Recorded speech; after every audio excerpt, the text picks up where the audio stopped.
Wisconsin is one of 27 states that offer state-run meat inspection programs.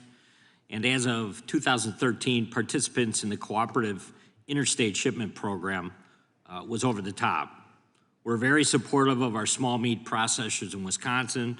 I've got a handful of them that are within just miles of my home, and they do everything from beef to chicken to venison. We have a 9-day deer gun season, and there will be a line a mile away from the small meat processor trying to do everything from hot sticks to venison brats to summer sausage, right? So there's a culture there. The result is nearly 500 state, federal, and custom exempt meat processing facilities in Wisconsin that in 2018 processed more than 2.2 billion pounds of meat. I say this not only to highlight the important work of the processors in Wisconsin, but also to stress how impactful federal regs can be on the small processors as well, which you hear from all the time. So, Mr. Salatin, I thought I'd throw this to you. I know it's a big question, but because you have a history of helping small processors, do you see a difference in the way that they deal with the USDA requirements compared to obviously the big four, and if they have the capability of dealing with these very onerous USDA rules and regulations? Yeah, the way to deal with them is quite different when you're big versus when you're small. I'll give you a personal story at our plant.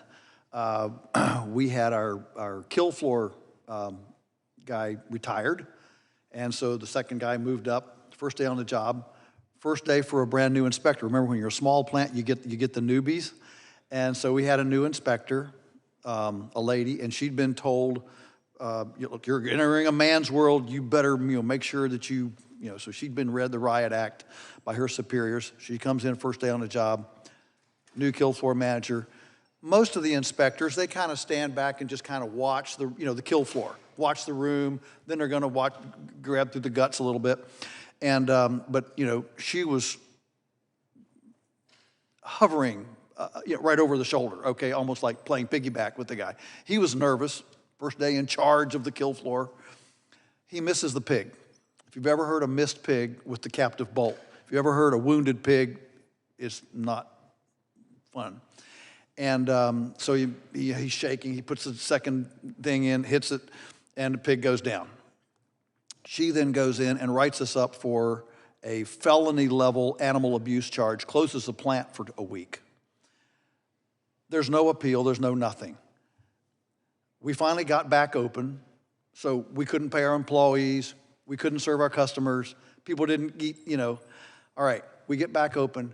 The bottom line is that if our HACCP plan, where it says administer captive bolt in knock box and then slit throat, step B, if instead it had A, administer captive bolt, B, if A misses, redo A, we would have been perfectly fine.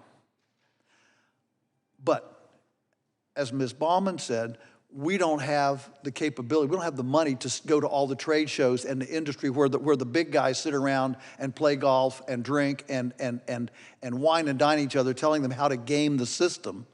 So we didn't know about the option of B in the HACCP plan, re-administer A. So we get shut down for a week. This is the kind of prejudicial thing that happens to us small operators routinely. It happens with microbial checking, it happens with infrastructure requirements, it happens with these kinds of things. That is exactly the kind of thing that happens. Thank you very much for that answer. I'll yield back, Madam Chair.